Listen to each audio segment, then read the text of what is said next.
The book of Proverbs is a book of wisdom. It's wisdom literature.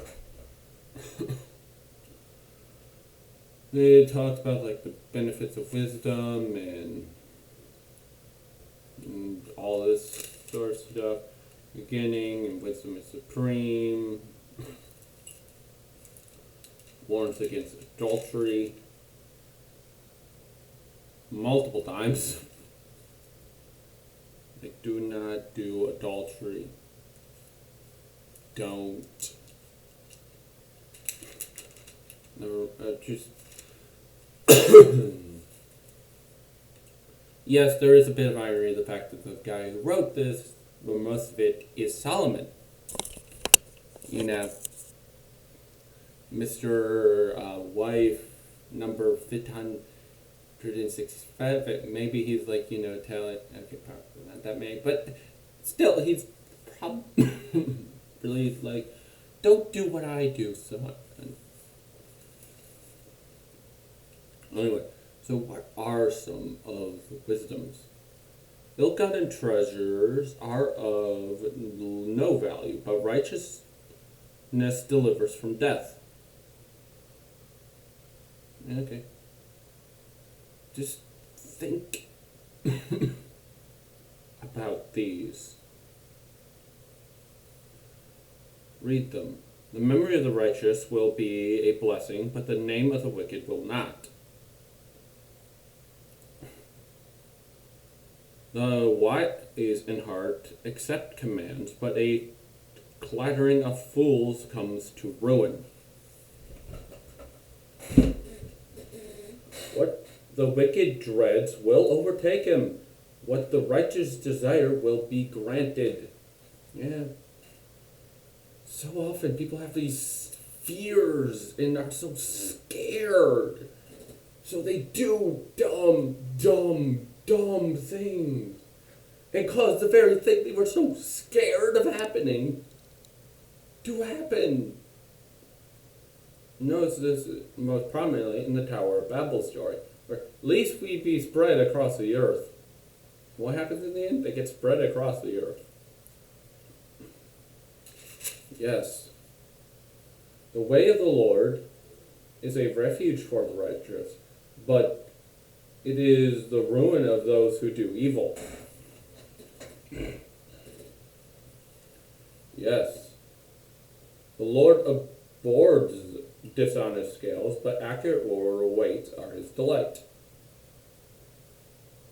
Wealth is worthless in the day of wrath, but righteousness delivers from death. That's simple. The righteousness of the blameless makes a straight way for them, but the wicked are brought down by their own wickedness. Yeah, you're punished by your own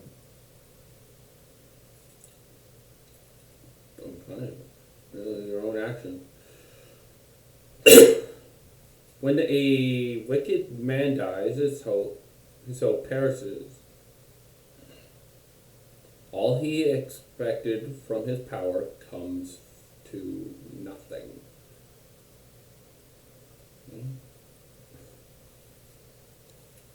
A gossip betrays a confidence, but a trustworthy man keeps a secret. Now, what is gossip? The things that, you don't know are true, and you spread around as if they are true.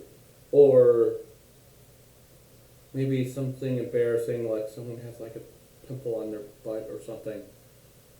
This isn't like, hey man, I just wanted to tell you a secret. I raped somebody yesterday. What?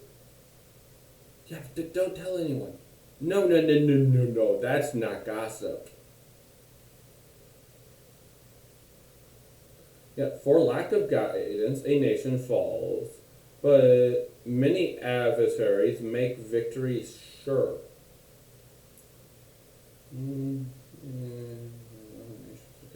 Anyway,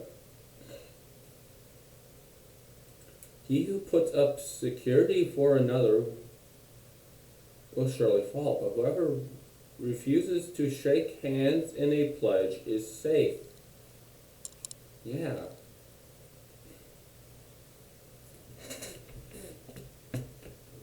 Interesting. Think about what these mean.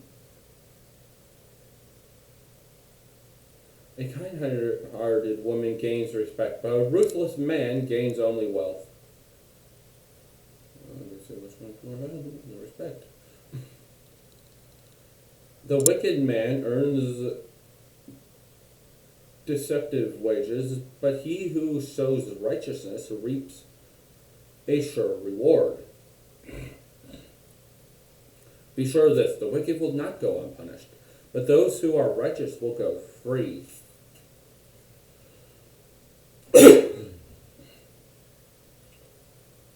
A generous man will prosper. He who refreshes others himself will be refreshed. That was like prosperity gospel things. Huh? Next slide. When God comes down to make everything right. Also, people curse the man who hoards grain, but bless things crowns him who is willing to sell. Willing to sell, not just give it away like make sure like communism wants, where they go, everyone take what they need. No enforcement of what you need. You could just decide for yourself what you need. The fruit of the righteous is a tree of life, and he who wins souls is wise. A man cannot be established through wickedness, but the righteous cannot be uprooted.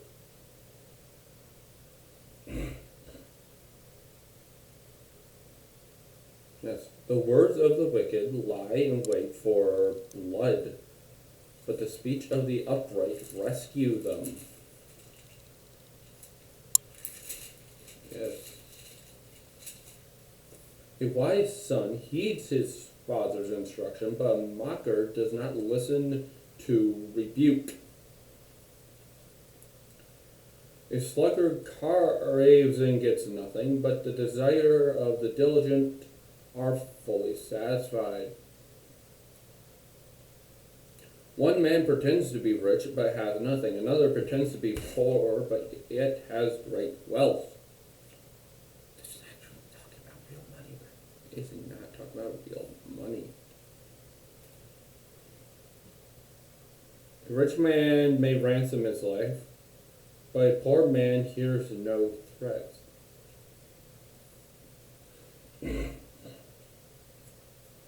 The teaching of the wise is a fountain of life, turning a man from the snares of death. Misfortune pursues the sinner, but prosperity is the reward of the righteous.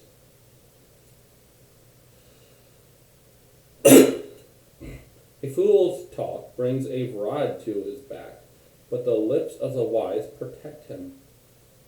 Also, when it says rod, it's talking about punishment.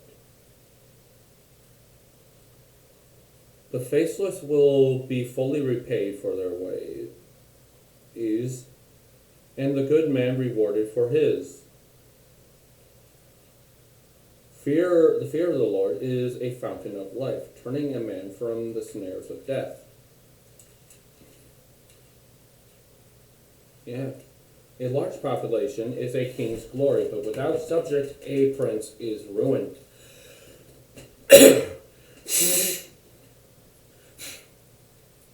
Yeah, you're not really king if everyone's dead or left, or, no one cares because you're so terrible at ruling your own country. The eyes of the Lord are everywhere, keeping watch on the wicked and the good. A fool spurs his father's discipline, but whoever heeds correction sows produce. It's really only 9 and 10. The lips of the wise speak knowledge, not so the hearts of fools.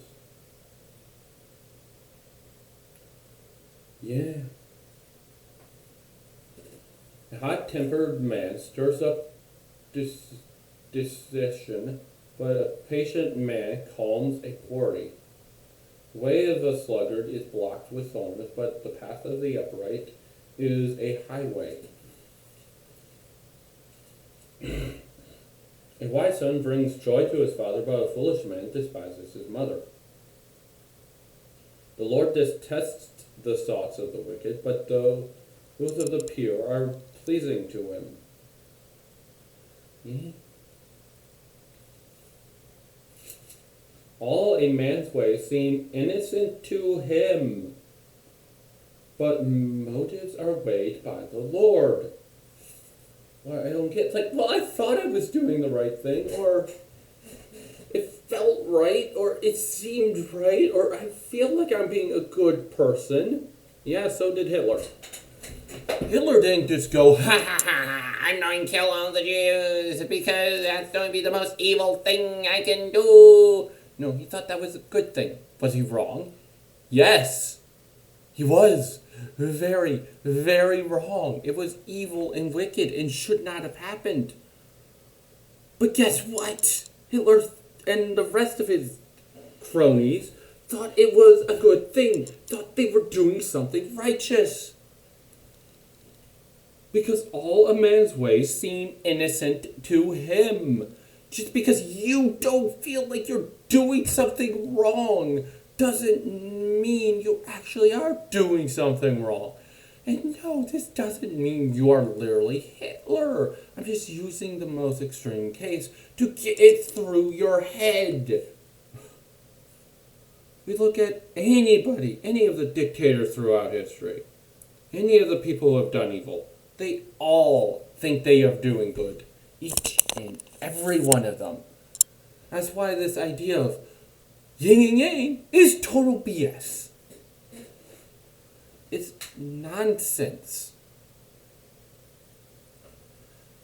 No one does evil because of evil. What they're getting confused is that people think they're doing good. So they think that means there's good and evil. No, that just means evil is a corruption of good.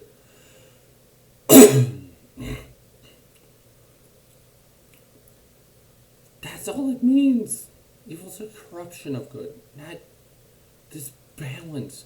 And if bringing a balance is the best thing to do, then that's a good thing. Another way, yin and yang just absolutely fails. It does. But no one does evil because they think it's evil and want to do. No, they think it's a good thing. That doesn't mean, oh, evil is good, or there's good and evil. No, an evil person can do good things, yes, because people are complicated and aren't pure on either end of the spectrum. That's just of good and evil. That just still doesn't mean yin and yang are true.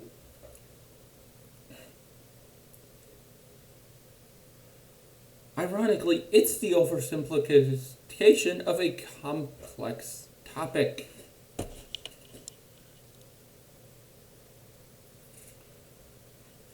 Like, was Mao Zedong evil? Yes, he was. Could you find something in his history where he did something you could consider good? Yes, that doesn't prove yin and yang. That just shows that humans are complex. But what matters is motives. Did he do that good thing just to have the appearance of good? Or why was he doing all those evil things? Did he care that he was doing all those evil things? Did he repent of all those evil things?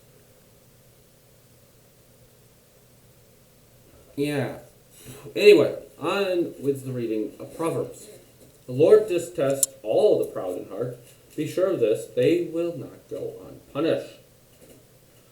In his heart, a man plans his course, but the Lord determines his steps. Better to be lowly in spirit and among the oppressed than share the plunder with the proud. Okay. Whoever heeds to instruction prospers. Blessed is he who trusts in the Lord. The laborer's appetite works for him. His hunger drives him on. That doesn't mean you have to starve your employees. That's not what that means. I know. Did you see what doing says? A scoundrel plots evil, and his speech is like a scorching fire. Yeah. Gray hair is a crown of splendor. It is attained by a righteous life. He who mocks the poor shows contempt for their maker. Whoever gloats over disaster will not go unpunished. Yeah. Arrogant lips are utilized unsuited to a fool. How much worse lying lips to a ruler. A friend loves at all times. A brother is born for adversary. Yes, the whole, well, blood is sicker than water when you're like friendships. Well, that's not biblical.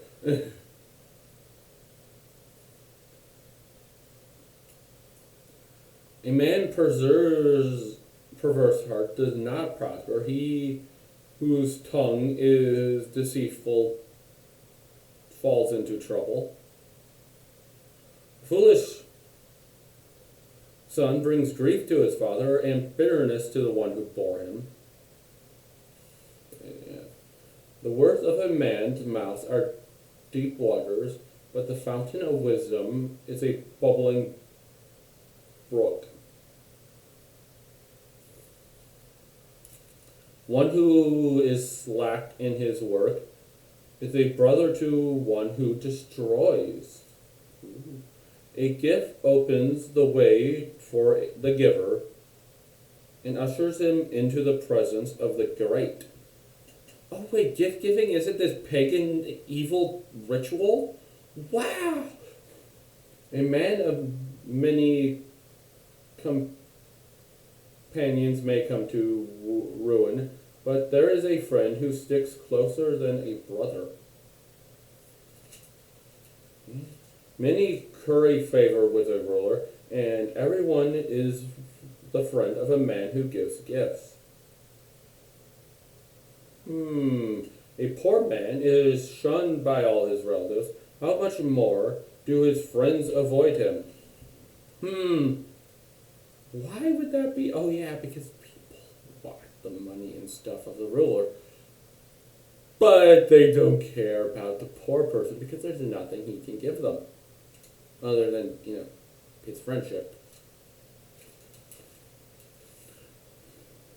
He who obeys instructions guard his life, but he who is contemporaneous of his ways dies. Discipline your son, for in that there is hope. Do not be the willing party of his death.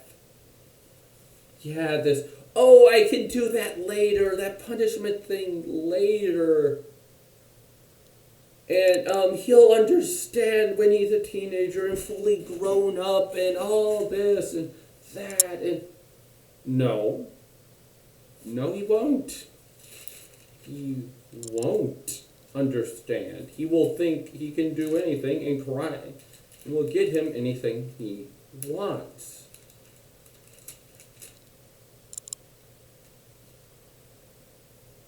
And just not care.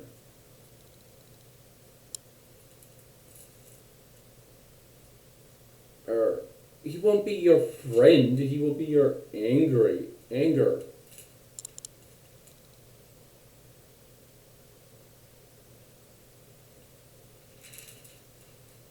Yes.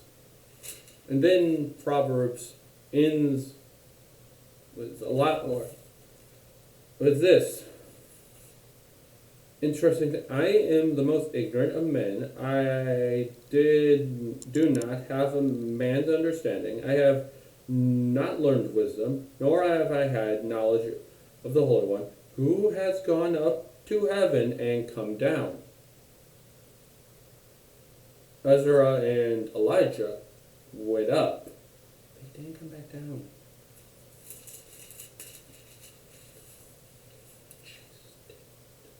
Came down with wisdom. Who has gathered up the winds in his holy, in the hollow of his hands? Okay, that's something clearly God can do. Who has wrapped up the waters in his cloak? Something God can do. Who has established all the ends of the earth? Okay, this is clearly God. What is his name? Yahweh. And what is the name of his son? Tell me if you know. What is his name? Clearly that's God. And what is the name of his son? Yeah. What is the name of his son?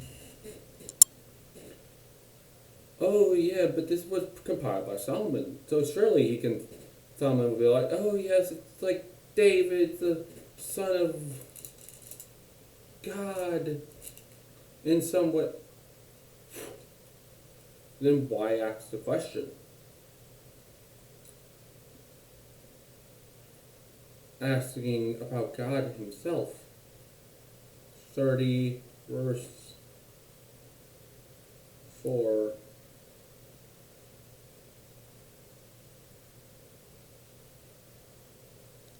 Who God is in general.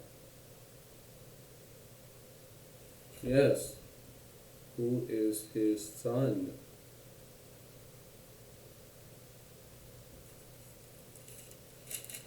His name is Jesus. Precious Jesus. Mike Wiener has more videos on this because clearly this is talking about God. What is his name?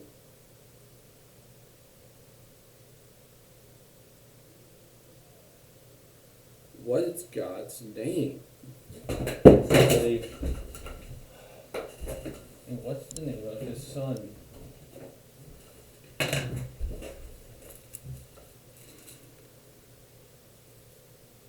Every word of God is flawless. And it is a shield to those who take refuge in him. Do not add to his words, or he will rebuke you and prove you a liar.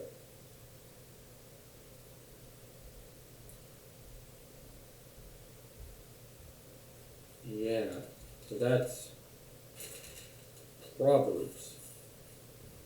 Stay tuned for Ecclesiastes coming February after. Yeah, February after the opening ceremony of the Olympics. Well, they do this. It's not to do this. So anyway, see you then. Watch my other stuff.